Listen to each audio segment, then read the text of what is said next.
Hi all, welcome to ഈ പഠിപ്പുര. നമ്മൾ ഇന്നിവിടെ ഡിസ്കസ് ചെയ്യാൻ പോകുന്നത് കെമിസ്ട്രിയില് ഒരു അഡാറ് ടോപ്പിക് ആണ്. PSCയുടെ ഭാഗത്ത് നിന്ന് PSCയിൽ ഒരുപാട് പ്രീവിയസ് ക്വസ്റ്റ്യൻസ് ഒക്കെ ചോദിച്ചിട്ടുള്ള ഒരു ടോപ്പിക് ആണ് ആറ്റം എന്ന് പറയുന്നത്.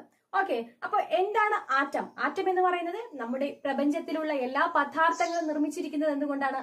ആറ്റം കൊണ്ടാണ്. ആറ്റം എന്ന് പറഞ്ഞാൽ ഒരു പദാർത്ഥത്തിന്റെ രാസപരമായ ഏറ്റവും ചെറിയ കണികയാണ് ആറ്റം എന്ന് പറയുന്നത്. ഓക്കെ, ആറ്റം ആദ്യമായിട്ട് കണ്ടുപിടിച്ചത് ജോൺ ഡാൾട്ടൻ ആണ്. ആറ്റം കണ്ടുപിടിച്ചത് ജോൺ ഡാൾട്ടൻ ആണ്.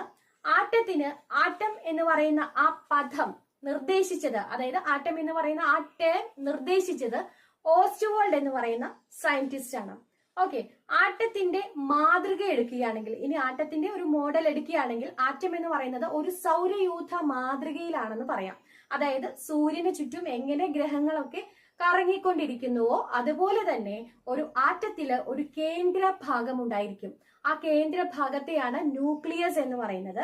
ആ ന്യൂക്ലിയസ് കണ്ടെത്തിയത് ഏണസ്റ്റ് റുദർഫോർഡ് ആണ്. ചോദിച്ചിട്ടുണ്ട്. ഓക്കെ, ആറ്റത്തിലെ ന്യൂക്ലിയസ് കണ്ടെത്തിയത് ഏണസ്റ്റ് റുദർഫോർഡ് ആണ്. അപ്പോ ആ ന്യൂക്ലിയസിന് ചുറ്റും ഒരു നിശ്ചിത ഓർബിറ്റുകളിൽ, അതായത് ആ ആറ്റത്തിന് ചുറ്റും ഒരു നിശ്ചിത ഓർബിറ്റുകളിൽ ഇലക്ട്രോൺസ് ചലിച്ചുകൊണ്ടിരിക്കുന്നു. അതാണ് ഒരു ആറ്റത്തിന്റെ ഘടന എന്ന് പറയുന്നത്. അപ്പൊ ഇലക്ട്രോൺസിന്റെ ആ സഞ്ചാരപാതയ്ക്കാണ് എന്ത് പറയുന്നത്? ഓർബിറ്റുകൾ എന്ന് പറയുന്നത്. ഓക്കെ, അപ്പൊ ആറ്റത്തിലെ ന്യൂക്ലിയസ് എടുക്കുകയാണെങ്കിൽ ന്യൂക്ലിയസിനുള്ളില് 2 കണങ്ങളാണ് ഉള്ളത്. ഓക്കെ, ആറ്റത്തിൽ പൊതുവെ 3 കണങ്ങളാണ് ഉള്ളത്: proton, neutron and electron. Okay, ആറ്റത്തിലെ 3 കണങ്ങളാണ് proton, neutron and electron. Okay, അപ്പൊ അതില് ന്യൂക്ലിയസിലുള്ള 2 കണങ്ങളാണ് പ്രോട്ടോണും ന്യൂട്രോണും. ഓക്കെ, ന്യൂക്ലിയസിനുള്ളിലെ 2 കണങ്ങളാണ് പ്രോട്ടോൺ ആൻഡ് ന്യൂട്രോൺ. ഇതില് ഈ പ്രോട്ടോണിനെയും ന്യൂട്രോണിനെയും ചേർത്തിട്ടാണ് ന്യൂക്ലിയോണുകൾ എന്നാണ് പറയുക.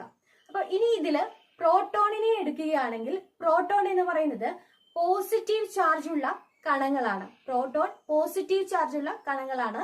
ഈ ന്യൂക്ലിയസ് കണ്ടെത്തിയ ഏണസ്റ്റ് റുദർഫോർഡ് തന്നെയാണ് ഈ പ്രോട്ടോണിനെയും കണ്ടെത്തിയത്. ഓക്കെ, ഇനി ആറ്റത്തിലെ ന്യൂക്ലിയസിലെ ന്യൂട്രോണിന്റെ ചാർജ് എന്ന് പറയുന്നത്, ന്യൂട്രോണുകൾ ബേസിക്കലി ന്യൂട്രൽ ആണ്. അത് ചാർജ് ഒന്നുമില്ലാത്ത കണങ്ങളാണ്. ചാർജ് ഒന്നുമില്ലാത്ത കണങ്ങളാണ് ന്യൂട്രോണുകൾ എന്ന് പറയുന്നത്.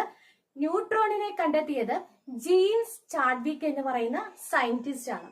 ഓക്കെ, ജെയിംസ് ചാഡ്വിക് ആണ് ന്യൂട്രോണിനെ കണ്ടെത്തിയത്. ആൻഡ് ദെൻ അടുത്തത് ഇലക്ട്രോൺ എടുക്കുകയാണെങ്കിൽ, ഒരു ആറ്റത്തിൽ ഇലക്ട്രോൺ എന്ന് പറയുന്നത് നെഗറ്റീവ് ചാർജ് ഉള്ള കണങ്ങളാണ്. നെഗറ്റീവ് ചാർജ് ഉള്ള കണങ്ങളാണ്.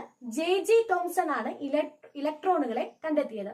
ഓക്കെ, അപ്പൊ ഒരു ആറ്റത്തിലെ പ്രോട്ടോണിന്റെയും ഇലക്ട്രോണിന്റെയും എണ്ണം എപ്പോഴും തുല്യമായിരിക്കും. അതായത് അത് പ്രോട്ടോൺ എന്ന് പറയുന്നത് പോസിറ്റീവ് ചാർജ് ഉള്ള കണങ്ങളാണ്, ഇലക്ട്രോൺ എന്ന് പറയുന്നത് നെഗറ്റീവ് ചാർജ് ഉള്ള കണങ്ങളാണ്. അതിന്റെ എണ്ണം എപ്പോഴും തുല്യമായിരിക്കും. അതുകൊണ്ട് തന്നെ ആറ്റം ബേസിക്കലി ന്യൂട്രൽ ആണ്.